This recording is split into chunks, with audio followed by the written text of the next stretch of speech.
you saw Jake Paul's fat body videos and if you think he's taking his training seriously for you. Listen, I think he's taking it very, very seriously because his health depends on it. And yeah, he's nobody I'm not looking past him. I'm taking him lightly at all. The Jake Paul versus Gervonta Tank Davis matchup has evolved into something far bigger than just another fight night attraction. Officially classified as an exhibition bout, this status stems from concerns about the notable weight and size gap between the two competitors. In fact, the Florida Athletic Commission declined to approve it as a professional contest because of that disparity. Under the agreed rules, the fight will consist of 10 3-minute rounds, with both fighters wearing 12-ounce gloves, and knockouts will still be recognized. What makes this matchup even more unique is the scoring system. It'll feature 2 human judges and a third AI-based judge, an experimental addition designed to bring a new level of neutrality and precision to the scoring process. I really like Jake a lot, but once he's in that ring, he has to fight like his life is dependent on it, because it will be. When in your career are you going to actually fight a contender in your weight class and not do gimmick fights? I mean, the skill level alone, now of course, there is a size difference, a height difference and all that, but he's just going to struggle so much landing a shot. It's just going to look bad. In a completely unexpected moment, boxing icon Mike Tyson stunned everyone by showing up at the press conference for Jake Paul and Gervonta Davis. The atmosphere instantly shifted when Tyson delivered a fierce message to the YouTuber turned fighter. He urged Jake Paul to approach the bout as if everything were on the line, emphasizing that stepping into the ring with someone as dangerous and relentless as Davis is no casual affair. The Jake Paul versus Tank fight is getting really weird. Gervonta looks scared for his life because the rules are out. They're crazy. Oh, so everyone thought that the fight was at 190. Instead it's at 195, and this weight difference is scaring the life out of little Tank. Over 10 3-minute rounds. I said 190. The next dispute comes with the gloves. Little Tank is used to fighting in 8-ounce gloves. Baby glove. This fight will be in 12. Hands might be too small. Also, Tank just fought in a 12 3-minute round fight against Roach. Yes, and now he's fighting in 10 3-minute rounds, which isn't too bad. Well done, Jake. Exhibition though, can he win? Yes, he can actually win. It will be overlooked by 3 sanctioned judges. So he can actually still win and knock him out. But here's the trick. It's body punches only. And there's a reason. That's because Tank said, look, this is a bit unfair. I don't want to punch up. I want to punch at my head height. Where does it fall? At Jake Paul's belly. So apparently we've heard there's no knockdown rules, but aside from that, it's a pretty well-rounded fight. Oh yeah, and there's some drug testing involved. But Jake Paul for the win. Recent reports indicate that Gervonta Davis has noticeably added size during training camp, reportedly walking around at close to 160 pounds. This marks a significant jump, considering he's never officially competed above the 135-pound lightweight division. Although he's still a bit under the catchweight set for his exhibition clash with Jake Paul, the added weight could prove beneficial, potentially improving his durability, punching power, and overall threat level inside the ring. The only other time he was in for the fans to get mad with that was against Fury's Tommy Fury, but it wasn't that level, obviously, and all the size things you just rightfully pointed out. But he would have been in there with, it seemed crazy. You're going to go in there with a guy who was a 2-time heavyweight champ and a gold medalist? Wow. Even though the guy's, at a twilight part of his career, still. And you've given a lot of credit and props to Jake Paul on this show of helping get more eyeballs to the sport, but the way he takes it serious and goes about his approach and his work to this craft, that he does take it seriously. With that being said, when he announces Tank Davis, I'm getting tired of these gimmick fights and him loading the deck up. Whether it was Chavez Jr. or an old Mike Tyson, or we could go on and on with some of the UFC guys and the great Anderson Silva at 46 years of age. Tank Davis, great fighter, current fighter, world champion. We know how good he is. Been a top 10 pound for pound guy for you for the last few years now. But he's 5'5" and 135 pounds. This sounds like it would be a 195 pound fight, an exhibition. Wouldn't count on their records. Not a whole lot of other details other than it will be in November, and it sounds like in Atlanta. But I've said enough. I just want to hear your take. What do you make of this news with Jake Paul and Tank Davis? But you know, and I'm smiling a little bit. But back in the day, you know, I loved the 1800s, 1700s, you know, my friend out there, 1700s, whatever. But I loved the old-time fighters. They were catch weights. And there was guys like Sam Langford. I know Sam Langford shouldn't even be comparing him with this. Former super middleweight champion Carl Frosch acknowledged Davis's improved skill set and stronger build, but cautioned that Jake Paul's physical size and unconventional punching power could pose real danger. According to Frosch, Davis may not be accustomed to absorbing that kind of impact. His warning echoes a broader concern across the boxing community. Many see this matchup not as a balanced contest, but as more of a spectacle that raises doubts about fairness and fighter safety. Yeah. Gervonta Tank Davis, it's my prediction that Gervonta Tank Davis is going to weigh in on the night of the fight against Jake Paul, knocking on 160 pounds. Don't be surprised if he's 157 pounds, something like that. You guys see this footage? Look at Tank. Now, if you know what you're looking at, the guy must be around 150 right now, 153, something like that. And you can really tell when he's sideways. When you look at him sideways and see the depth. See, from the front view, you can't really tell. But when he turns sideways, the guy is a wrecking ball.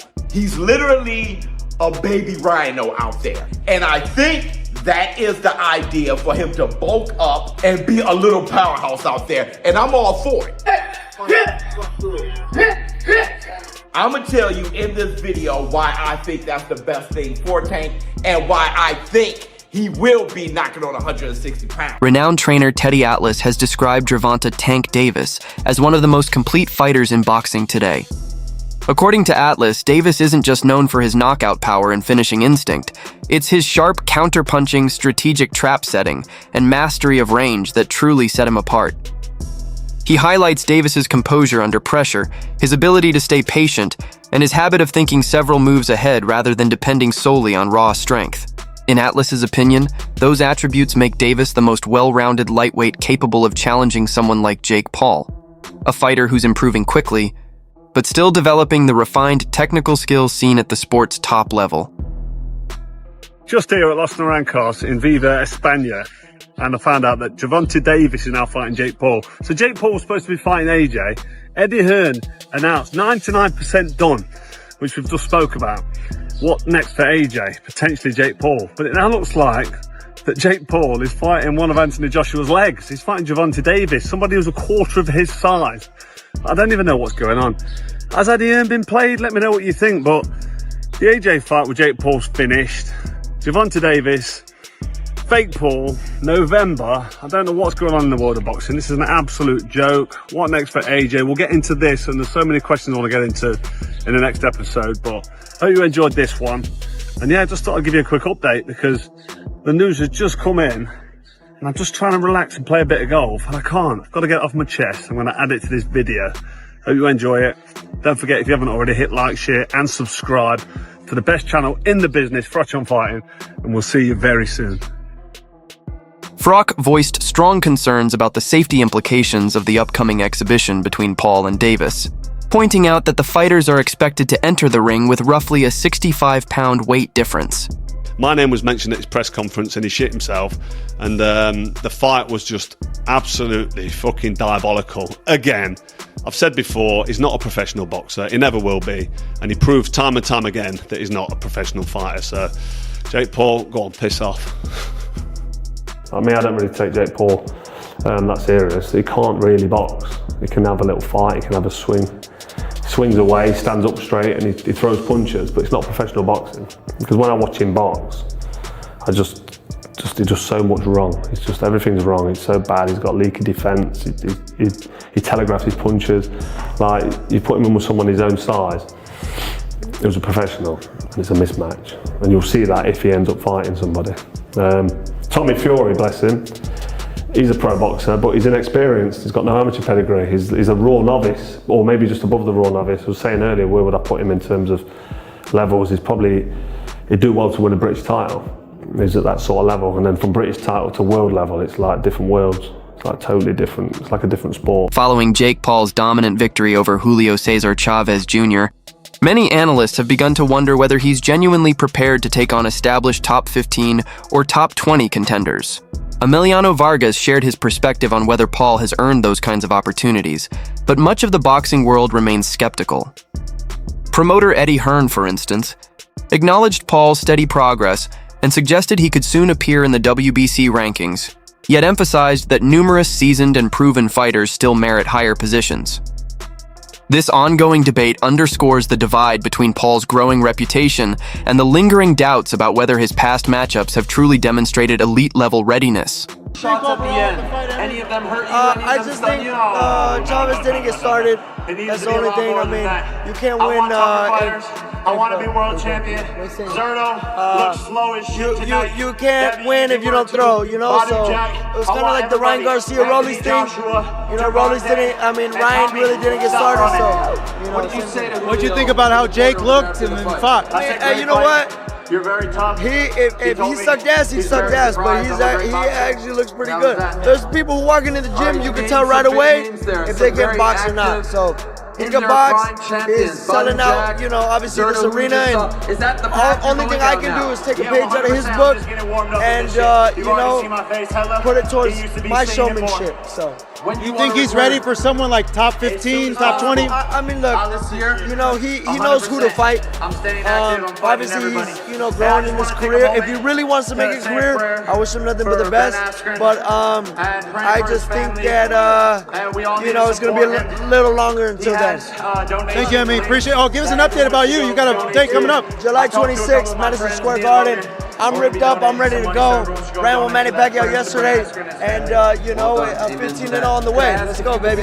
Thank you, Emmy. Appreciate it, man. My brother, appreciate it. Many longtime fighters and boxing traditionalists have pushed back against the idea of Jake Paul receiving a WBC ranking, arguing that it could devalue the integrity of the sport. Among the loudest critics is veteran heavyweight Derek Chisora, who insists that legitimate rankings should be earned through years of dedication, verified achievements, and victories over credible opponents. In Chisora's view, awarding Paul a ranking based on fame or promotional appeal would be an insult to the professionals who have sacrificed and fought their way up the hard way. The WBC have said they're going to give a cruiserweight ranking to the winner of this fight. Do you think they deserve one? No, I don't think so. I don't know why. It's hard enough for real athletes, for real boxers to get those rankings, and then suddenly this Solomon Souza decides to give double ranking because he's getting some greens in his, you know, in his back pocket. No, that is disgrace to boxing. Sports analyst Stephen A. Smith highlighted the stark contrast in both size and experience between Jake Paul and Gervonta Davis.